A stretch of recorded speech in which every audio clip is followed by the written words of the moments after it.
come down. The same thing is true in the classroom. You got a whole bunch of folks who love to sit in the back, hoping that the professor won't call on them.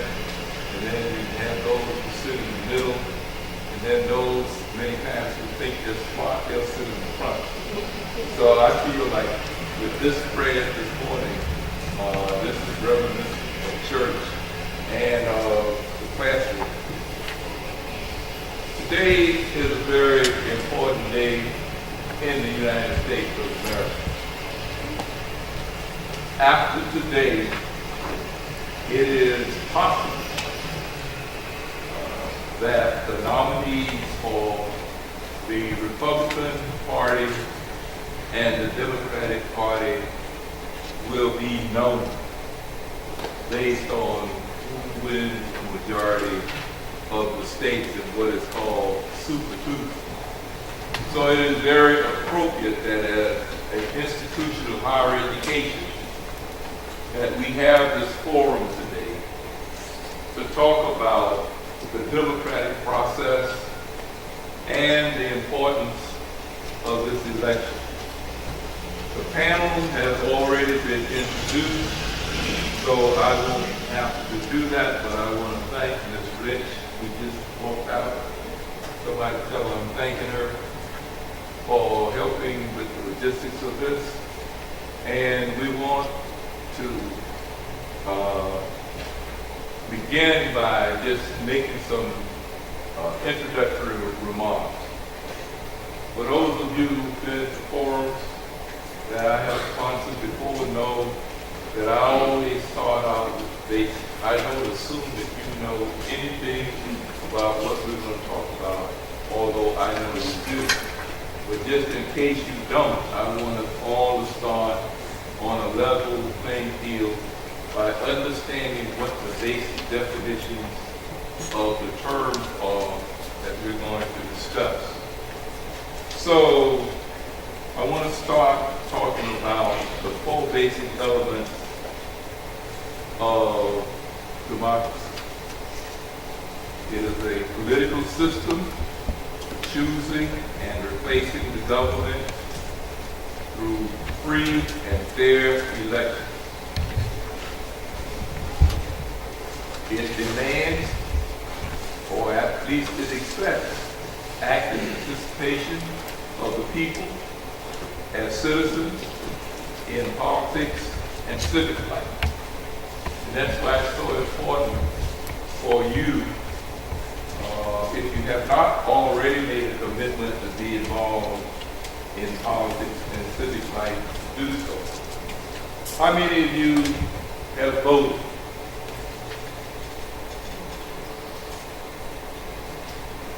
A very small percentage of the room, which means that you are allowing other people who do vote to make decisions that you're going to have to live with.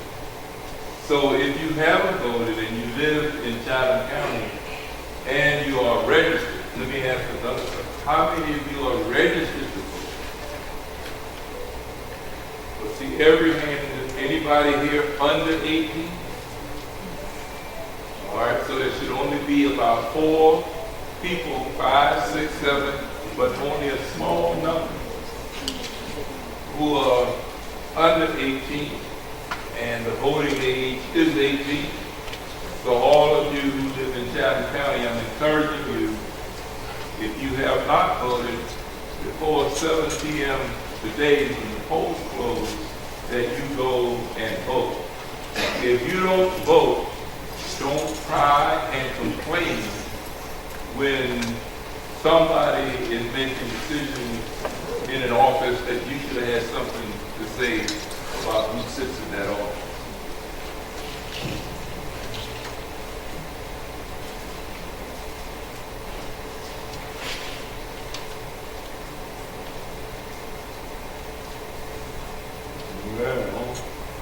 There we go. Another thing about democracy is it is supposed to protect the human rights of all citizens. And finally, the rule of law is supposed to be supreme, in which the laws and procedures apply equally to all citizens. Now I want you to take just a second or two and look at these four things. This is the way it is supposed to. In many instances, it is not the way it is. So we're going to talk a little bit about that from the electoral process today.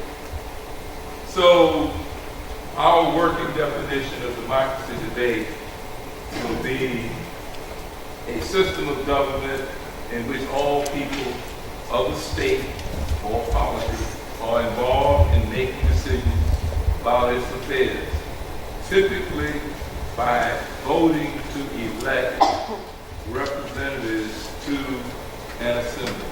How many of you live in Savannah? What is the name of the mayor of the city of Savannah?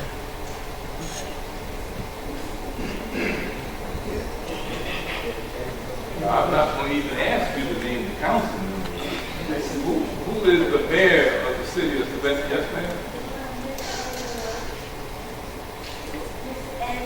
Yes.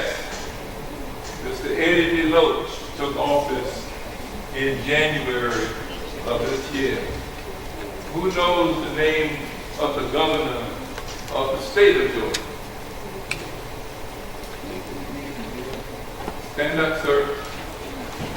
Say it loud. Nathan Deal. Very good. Very good. All right. So we have elected these people to represent our interests at the local level and at the state level, but there are a whole lot of other people that are part of this decision-making process that makes democracy possible. So now we're going to talk about what does democracy mean in the real world after these gentlemen make their presentation. We're going to talk about how it is supposed to work because we want this to be interactive.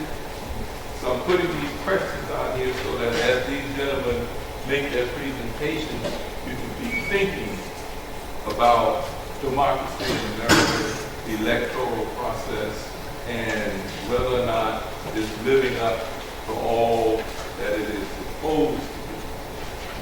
And finally, we need to talk about we the people stuff. What does we the people mean in this process? And if we the people don't do what we the people is supposed to do, then can the process really work? So with that, we want to do a quick little exercise that these gentlemen will help with by helping us understand the party system, because we are in the midst of a presidential election cycle. And so we're talking about parties. We're talking about primaries, and we have state caucuses, and then we have the state popular vote. We have conventions that are coming up. We need to know, what is that all about? And we're going to have a general election. When is the general election for the president? You know, I'm an old-fashioned Baptist. I don't go to church that often, but I'm an old-fashioned Baptist. And when the minister makes a call out, doesn't the minister expect to hear something back? Does the minister expect to hear something back? Yes. When is the general election for president? November 3rd. November. When in November? The 3rd. It's always the first what? Tuesday after Thank the you. first Monday. Thank you. Now I feel a little better. Thank you. Then we're going to talk about this mysterious thing called electoral college. I know y'all are in government class now and you're learning about it, but who knows what the electoral college is? I see 2 hands, so we have 3 hands. Good. So we got some educating. And then the role of the Supreme Court. What happened in 2000? In the presidential election of 2000? Yes.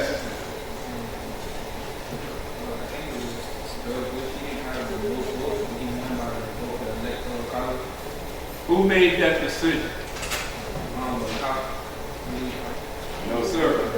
The House can play a role in it, but who made the final decision that allowed George Bush to become president, the man in the back? Is it the congressman? No, sir. The Supreme Court? Yes, sir. So we got to talk a little bit about that. So that's what we're going to deal with.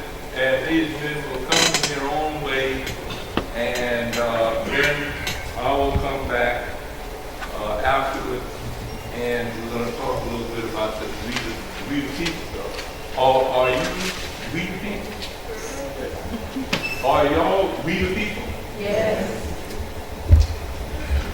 Kind of we. Kind of we.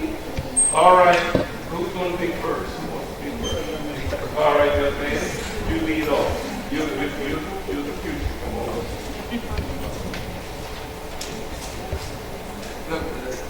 Let me go back. And just keep that. All right, Good morning, everyone. Good morning.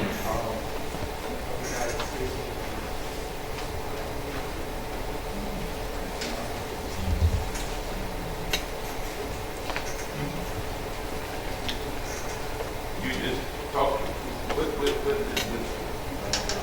all us ask you.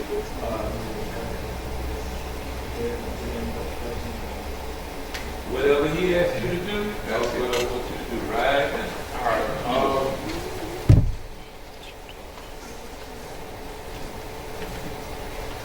He gave you a couple of questions. Read the questions, give the answers, and then when we get to the question and answer period, then you can come and go on again.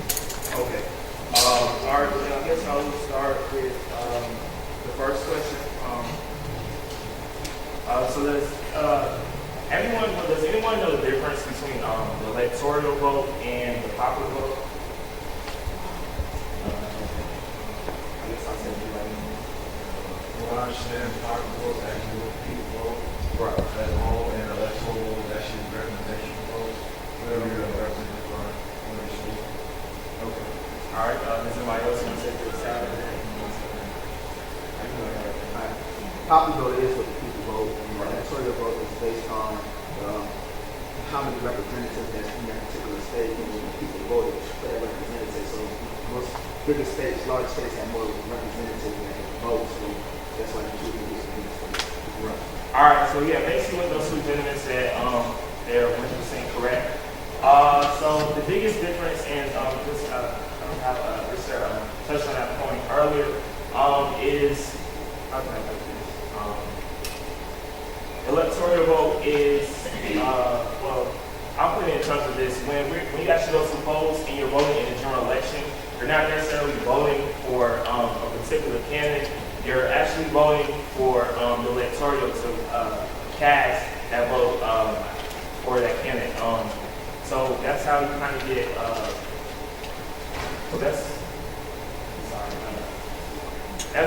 That's kind of in terms of. I'm sorry. That's well. Like you saying, yeah. Well, like you saying, 2000. That's how you get. Where's my train of thought? That's how we got to do it. Yes. That's how George Bush became president. He got the electoral vote, and well, everybody else voted. Well, probably vote was for Al Gore, I believe.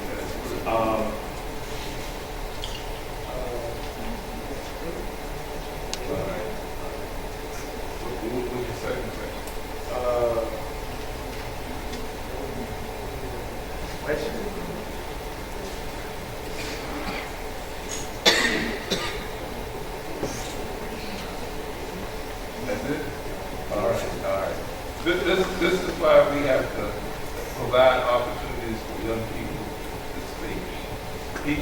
He was evidently nervous, very nervous, and the more you do these kinds of things, the more comfortable you become doing these kinds of things.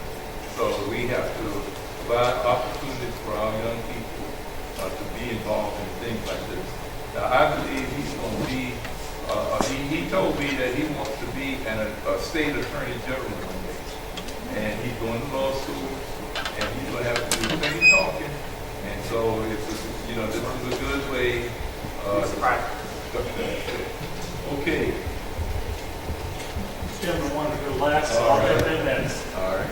All right. Folks, I've been following things on Facebook a lot and get posts from people, and one of the posts that I got twice today from two different people was, how in the world did we end up with these idiots that are going to be for president? Okay? So I'm going to tell you that there are three reasons, and today this primary process is a good example of why. There are three reasons why we are ending up with candidates that a lot of us aren't happy with. Reason number one is the primary process itself. The primary process itself. Most democracies in the world don't use a process like ours, where the people vote on the choices for the actual candidate that gets selected to be the presidential candidate of the individual parties. Usually the parties get together and they try to come up with a consensus, and they try to come up with someone that's appealable to almost everybody. We don't do it that way. We vote on it. We believe in one person, one vote. That's a good system in theory. But in practice, so few people vote in primaries that it is only those who have very extreme views that actually choose our candidates. You will find that the candidates that we end up with are often the choices of the most extreme members of each political party. That's why we have a Donald Trump and a Ted Cruz and even a Marco Rubio, who portrays himself as being moderate, but he is not a moderate individual. On the Democratic side, you have someone like Bernie Sanders, who's an avowed socialist, who is one of the top two candidates. That's because a very small number of people are actually picking the candidates that we are choosing. Second reason, Dr. Johnson's heard me talk about this recently, is that the United States has become what I term to be a corpocracy. It is being run by corporations and by corporate interests. Big money plays a huge role in American politics, and therefore the candidates tend to be the selection of those who have a lot of money. Or in Donald Trump's case, someone who has a lot of money himself. Money plays a huge part in the selection of our candidates, and therefore those candidates tend to be the selection of those individuals that have large amounts of money. The third reason is, more than any other country on the face of the earth, our politics are affected by the media. Our media, we pay attention, we watch reality TV, we believe it's real. One of our candidates is a creature of reality TV because we believe it's real. The media in our country has an incredible amount of power over who we choose as our presidential candidates. They have to look good, they have to talk good, but they don't necessarily have to think good. Okay? So those are the three reasons, and as you pay attention to the primaries this evening, pay attention to those three things, and I will guarantee you that those three things will have a huge influence on who we select as our presidential candidate. Even the fact that, as Dr. Johnson said, we may know who the candidates are after tonight, even though a lot of states haven't even weighed in yet. Again, that is a creature of the media, because the media sets it up. This is Super Tuesday. This is the day we make a decision, and they ignore the fact that all these other people haven't yet voted. So those are the three reasons, and those are, in my view, the three biggest threats to our democracy.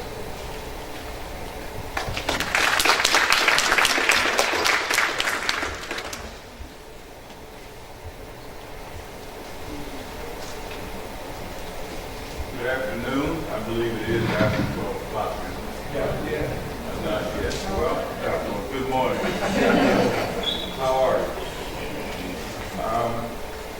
The one thing that everyone knows before they leave my class is how many votes does it take to become president. And there are two answers. One of them is 5. That is, if the issue goes to the Supreme Court, you win by 5 to 4 votes.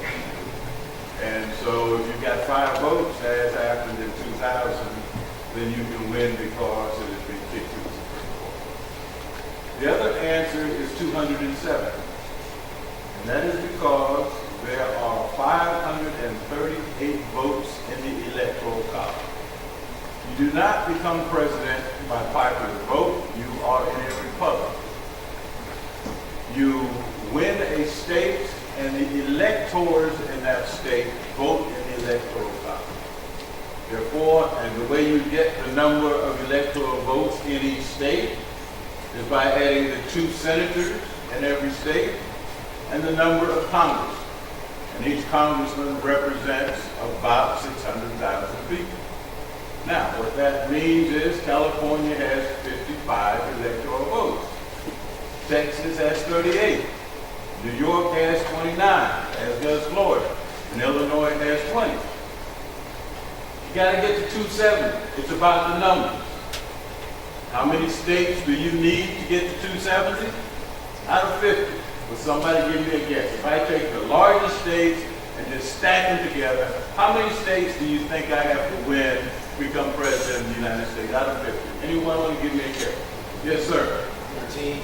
How many? 13. You're only off by 2. You're only off by 2. 11. 11. You add the 11 largest states, they add up to 270. Okay? So, the point that I want to make is it is not how many states you win, it is which states you win. Okay? Now, if I'm in an election, there are some places I can spend my time, and there are places where I waste my time. And we know that, right? If I were to ask you if Georgia is going to vote Republican or Democrat, what are you going to tell me? Republican. Clearly. Every state in the South is going to vote Republican. And so if I'm a Democrat, I'm wasting my time. If I'm advising Mrs. Clinton, I will not send her to Georgia or to Texas. But there are states that are blue states that I know will vote Democratic. I wouldn't send her there to waste her time either because we've already got those in that list, right? So where do we spend our time? Purple states. We spend our time in what we call the swing states. And how do we know they're swing states? Because we look at them over the last 4 or 5 years. If they go back and forth, that's where you spend your time. I can look at a map now. I can tell you how many votes are already in the Democratic Party. I can tell you how many votes are already in the Republican Party. I can tell you how many more I need. And that's where I spend my time. Everybody got that? Now, who do we elect to become president? Put all 44 of them on the wall, you would notice one thing. All of them are males. Out of the 44 presidents we've elected, all 44 have been males. Okay, so that's one thing, we elect men. 43 out of 44 have been Protestants. We have only elected one Catholic in the history of this country. How's that for a radical proposition? We elected a Catholic. How about that? We've elected one person of African descent. Out of 44 elections, we've elected one person of African descent and one person who's a Catholic. How is that for a wide range of people? Now, if you look back over the last 50 years, you'll figure out that you've only elected 2 senators. 2. One was John F. Kennedy, and the other's Obama. Senators always run. They just don't get elected. They always run. If you become a governor or a senator, where else is there to go? Right? You got to the top, and there's only one other place to run for, and that's president. You will not get elected, but you will run. Can't blame me for running. Obama broke 3 rules. 1, he was of African descent. Never elected. 2, he was a senator. And we don't elect senators. And this country does not elect Democrats from the North. We elect Democrats from the South. Go back and you look, the Democrats were Johnson, they were Clinton, they were Carter. African Americans in particular only vote for presidents who are Democrats from the South. They're much more comfortable with Democrats than they know. It's an interesting proposition. And Clinton brings a lot of advantages with her. She was the wife of a Southern governor. Black and white. She already knows Arkansas.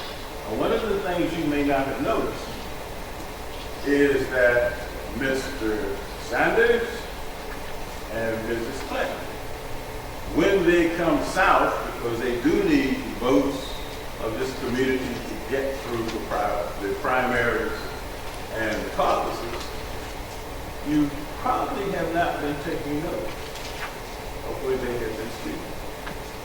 They spoke at Clapton, they spoke at Morehouse, they have spoken at Clark College, they have spoken for Landis Smith in Arkansas. Am I getting through to you? Just speaking at HBCUs. Okay? That's the only place that you go in the South. Basically, because the public institutions are instruments of the government.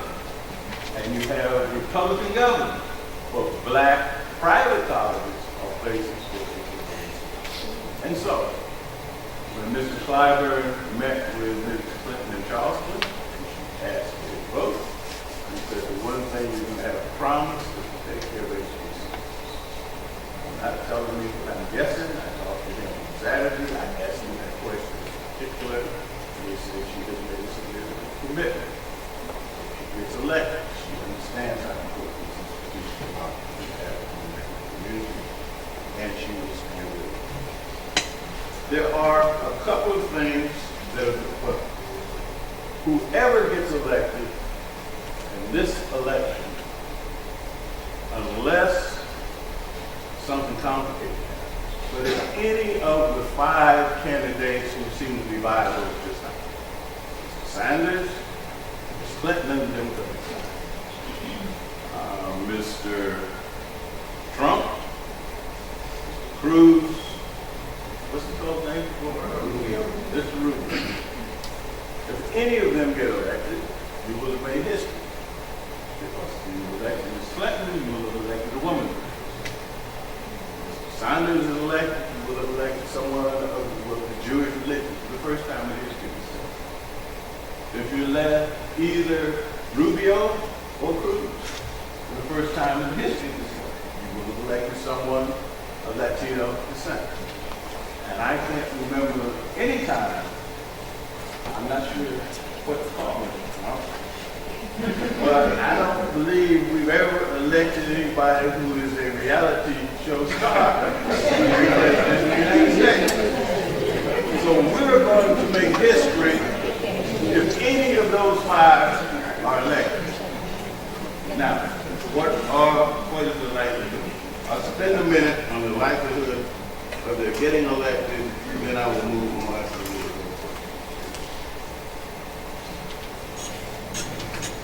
There are 2 or 3 tensions that are working their way out in this election. You should see the big picture. There is a demographic change going on in this country. This makes people work. First time in the history of the United States in 2013, more children born in this country were of what we call minorities.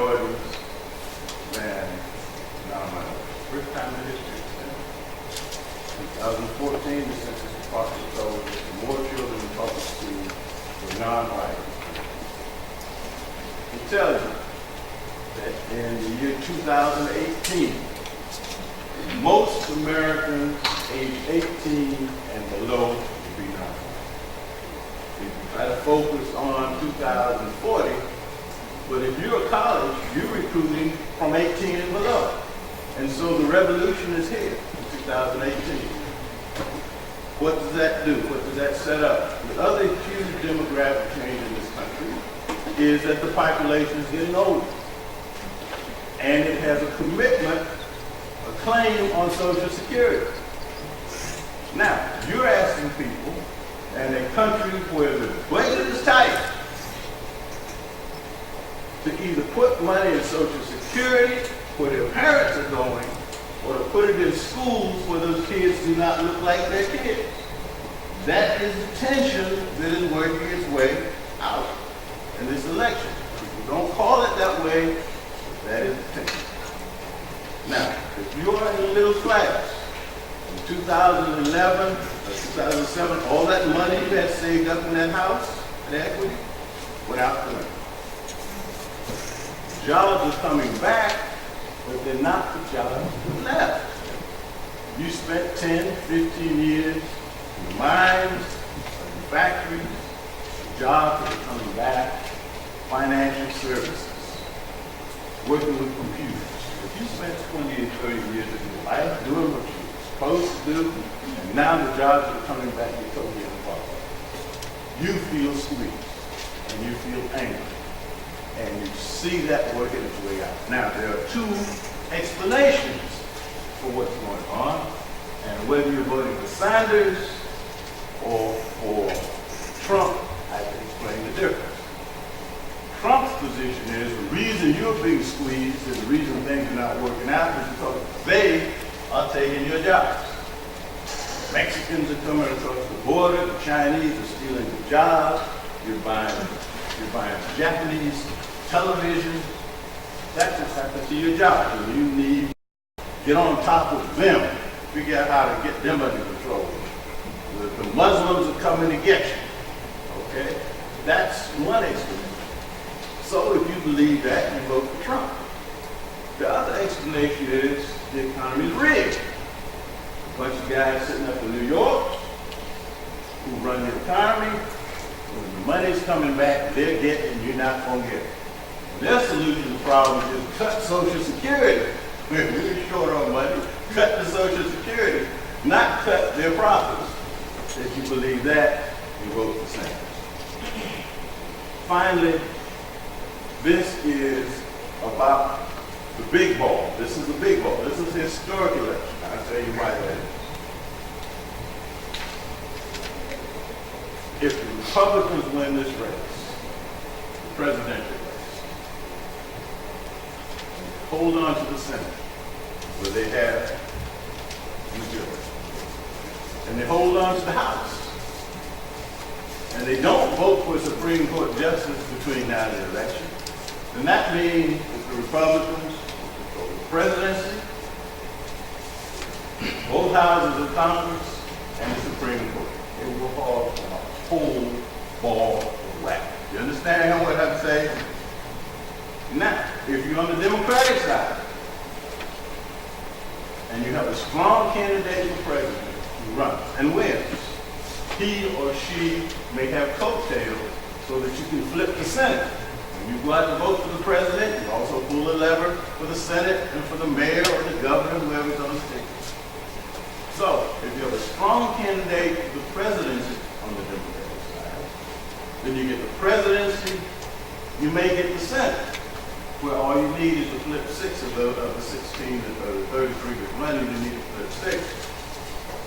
And then you get to put on the Supreme Court who you want to see. You may not stay awake working on the Supreme Court, but I do. Because when you have control of the Supreme Court, it is for 20 to 25 years. And it can undercut everything the president does, as you have seen. And so it is important, this election, to get a president so that the president makes the next appointment to the Supreme Court. There's a reason the Republicans don't want that done, because if this president appoints the next member of the Supreme Court, which now is 4-4, then the Democrats will have affected the direction of the court for the next 20 to 25 years. Just as an aside, Justice Thomas, who is from Savannah, woke up yesterday and spoke for the first time in 10 years. It made the headlines. Yes, it did. Because his friend, Mississippi. Yes, he just woke up. Not only did he ask one question, but he went on and asked 4 or 5 questions to the gasp of the people in the audience who had never heard the man speak. I used to take my classes to listen to the arguments that would lead and say, why didn't Justice Thomas ask the question? He didn't ask the question in 10 years. Okay, so I'm wrapping up. I am wrapping up. What do I think is going to happen? On the Republican side, the numbers, not because this is what I want, but when you look at the numbers and what's required to get the number of delegates possible. But on the Republican side, you're going to get 3 possible. One is somebody runs over Mr. Trump. He'll be out. The other is that he picks up enough delegates that he becomes the nominee of the party. The third is that he does not pick up enough delegates, then you have a contested convention. Now, on the Republican side, that is much more likely than on the Democratic side. The Republicans wanted to keep this thing under the control of their party. So you can only win 52% of the delegates. 48% of them are held by members of the party.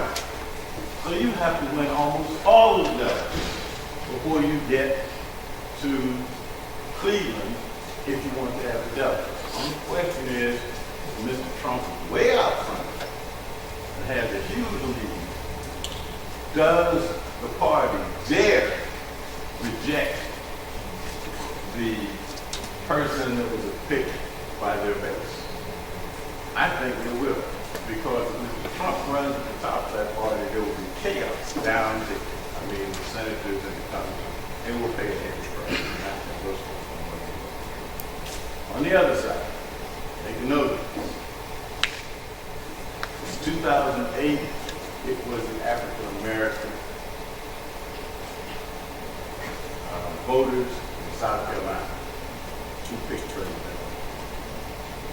They abandoned the Clintons, thought they owned that vote. And the party instructions were to vote for the Clintons.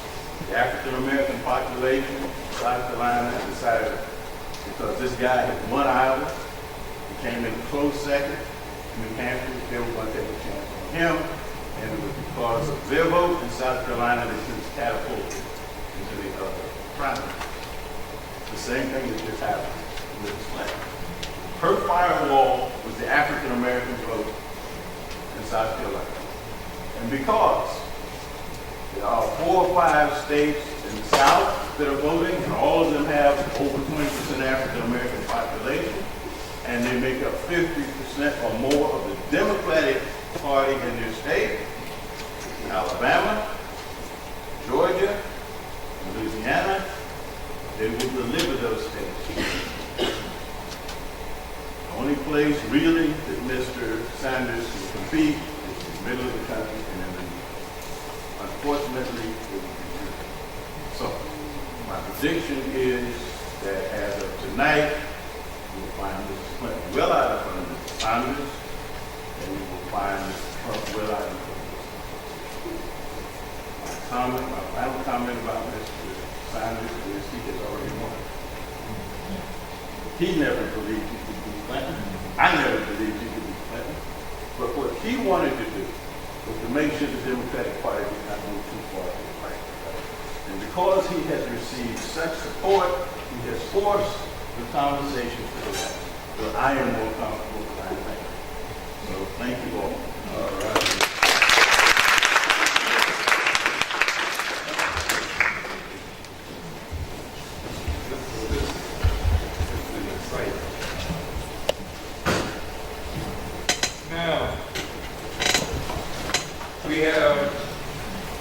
see some people leaving. I believe the class is over at 11:15. Is that correct? When is your class?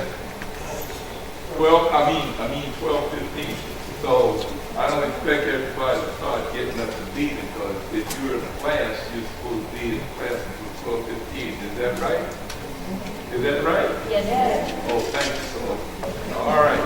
I'm going to ask this young man to handle the question and answer session. I want you to recognize people, and I want you to direct the question to one of the three of us, or either take it himself. Point that, or you can answer yourself. But we have some time now, and I want us to focus around what you have heard, and in terms of your role. If you are part of we, the people, why is this election so important? And you've heard both of these speakers talk about how critical this election is. And if you're sitting on the sideline, come January the 20th, I don't want to hear a whole lot of moaning and groaning when the person you didn't want is in there. Because that's when the new president will be inaugurated.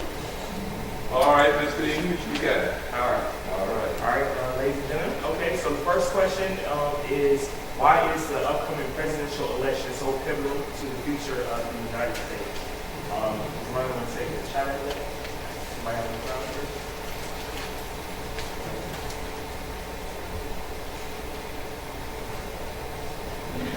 Okay, so why is the upcoming presidential election so pivotal to the future of the United States?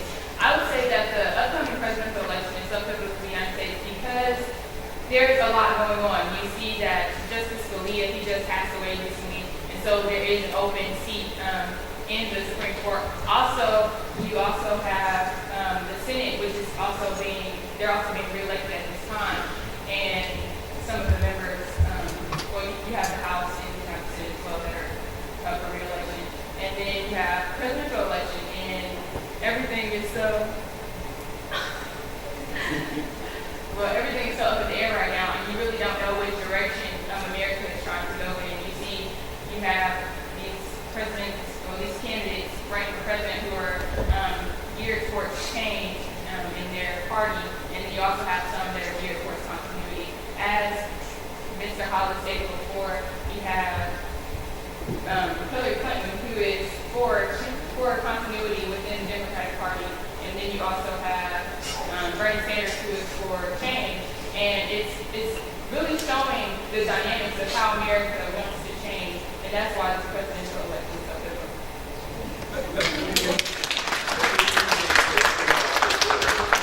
That was impressive.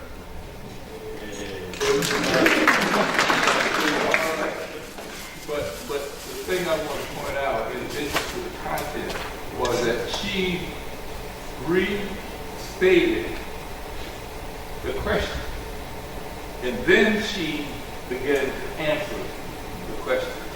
You need to remember that. But that was. Woo. I want to add something too, and I agree with everything that Professor here said about the importance of the election from the standpoint of the Supreme Court and some of the other agencies of government. I think there's also an importance that it's going to tell us two things. It's going to tell us whether or not an overt call to people being afraid of the other, afraid of immigrants, afraid of Muslims, afraid of Mexicans, whether that's going to be successful or not. Now, we've always had covert appeals to those things in presidential elections. So in this case, it's overt. It's right down there in front. And it didn't start with Donald Trump. It started with Fox News, and it started with the Republican Party itself saying those things that if you look at Ted Cruz's speech, even before Donald Trump got in, those things were being talked about. The second thing is whether or not we're going to hear a campaign based on the fear of the First Amendment. Donald Trump said this week that he thinks that media, that newspapers and TV that criticize candidates too much should be sued. That's astounding. Because the heart of our democracy is in free speech and freedom of the press. I'm 58 years old. I have never heard a political candidate, I've heard them attack the media, but I've never heard them call into question the First Amendment before. But that's just kind of gone by and people said, oh, okay, maybe we should sue newspapers. Those two things to me are astounding, and they will portray where this country is going to go in the future as to our civil and human rights.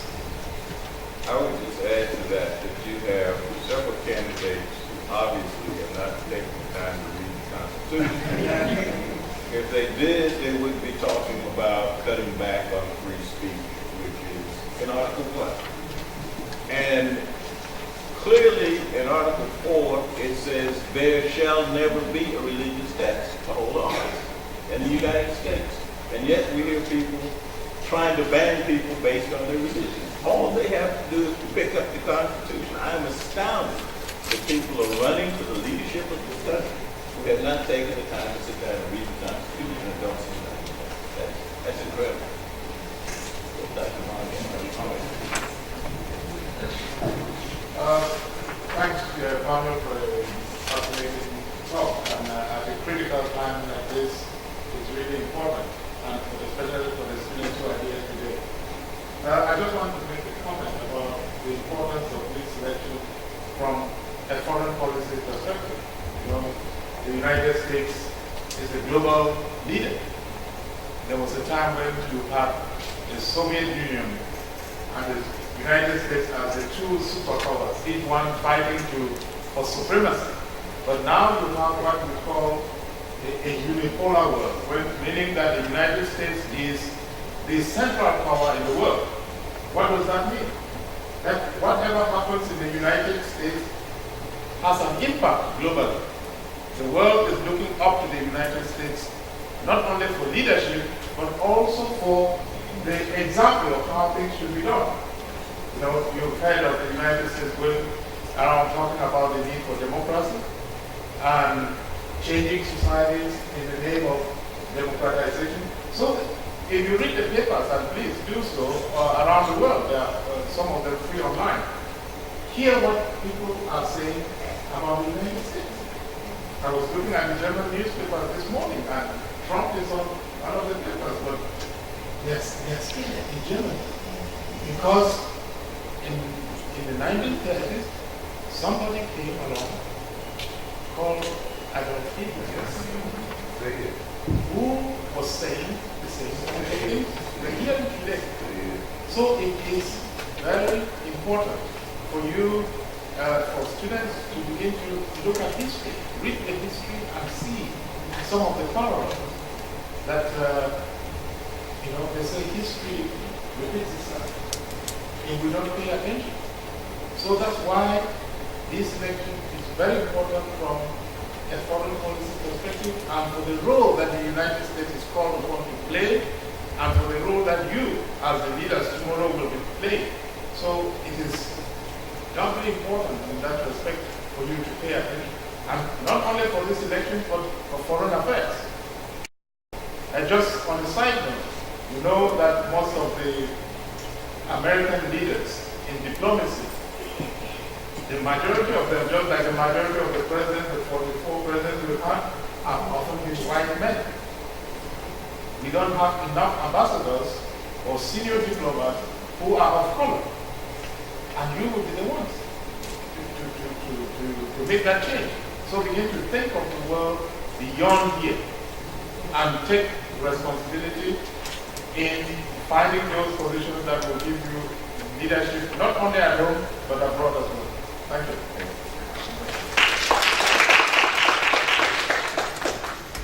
How's everybody doing today?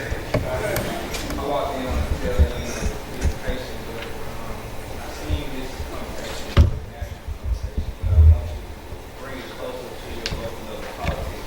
How many of you voted in the last election? City election, mayor, alderman,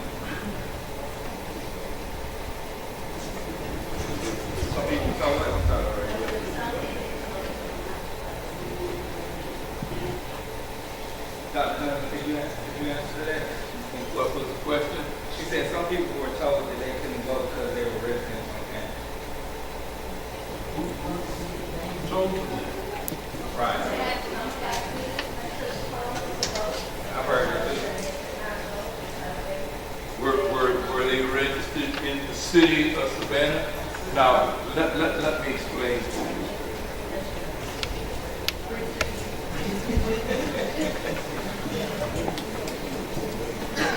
The mayoral election was in the city of Savannah. You had to be a resident of the city of Savannah to vote in that election. We had many fine people who lived in the county, or they lived in Thunderbolt, or they lived in Pula, or somewhere outside of the city limits, who thought that they could vote. And when they came to the poll and gave their address, they were told that they could not vote because they were not a resident of the city. Now, I don't know, and you can tell me whether the dormitory area is in Thunderbolt, which it probably is, or is it in Savannah? Well, if you're registered and you registered in your dorm, and your dorm is in Thunderbolt, you weren't eligible to vote in the city of Savannah's election. So it is up to us to be sophisticated enough about, first of all, where we live and where we go to vote in terms of precincts, because every community has precincts, and you go to vote in your precinct. Or when they have advanced voting, you go to one of the polling places and vote before the actual date. I voted last week. I wasn't going to take a chance on not voting today because something happened. So you can vote before with what we call advanced voting. Yes, ma'am.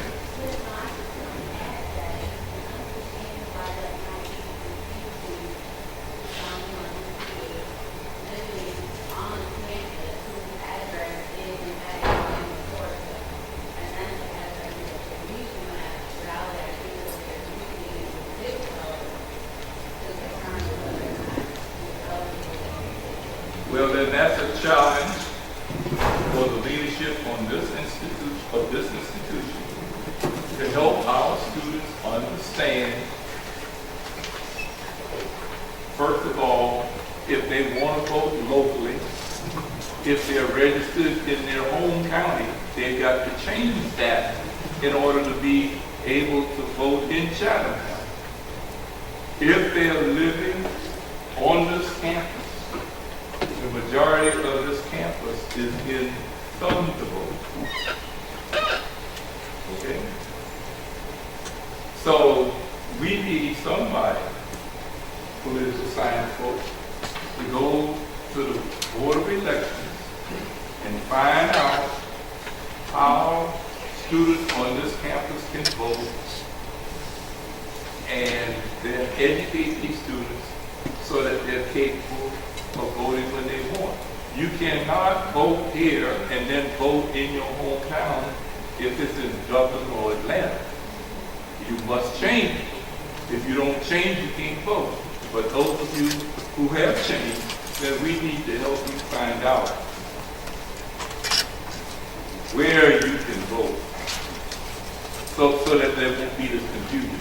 Because November is coming, and we need every vote that we can get, whether you maintain your home voting place, if you're down here in November, vote absentee ballots, or if you're registered in Chatham County, to get to the poll and vote. Yes, ma'am.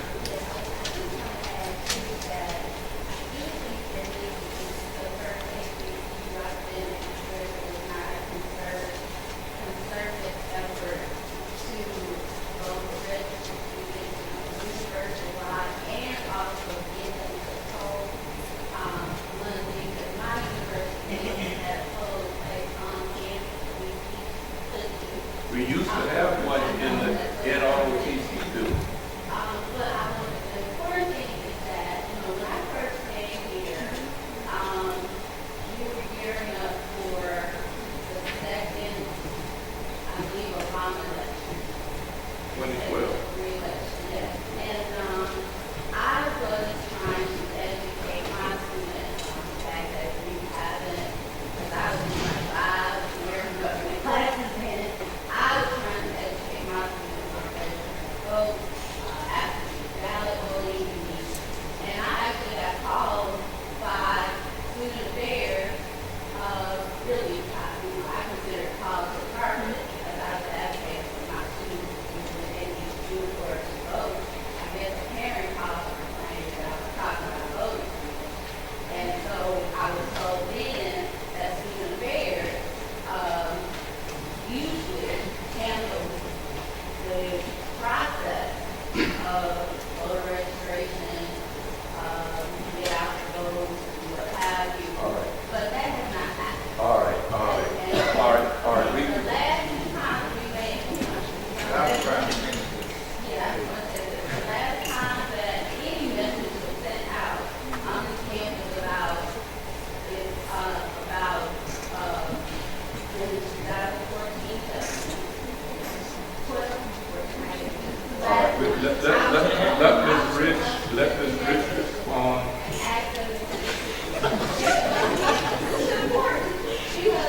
Nobody has said, nobody did this time. All right, it's 12:05. We got. No, we did. If you'll pay attention, you've got to watch people. We put it out on social media. I sent it out on email. We had flyers all over this campus. We held a voter registration day sponsored by the library on this campus last semester. Students, you have the option as students to claim residency here. As Dr. Johnson stated, you cannot vote in two places, so you have to make the decision. Are you going to keep your residency at your hometown if it's not here, or you can claim Savannah as your residency because you are a student? This will keep you from having to vote absentee for something like the presidential election. We will be hosting another, and because everything happens so fast in the fall, it's going to be like smack when y'all come back from school, okay? So you've got to pay attention and watch. We will have the forms. We will help you. If you don't want to wait that long, you can go online and register to vote. We had no comments from student affairs. The whole campus knew we were doing this. It was open to the community. If you go to church outside of this campus, if you're involved in the Boys and Girls Club, if you're involved in the schools, let them know. We will register anybody in this area who wants to register to vote. All right, let me wind this up by saying we have identified and picked. We have the head of the political science department in here. We've got a visiting scholar in here. We've got the corporate counsel in here. We've got a professor of political science in here. Another professor of political science in here. Y'all need to get together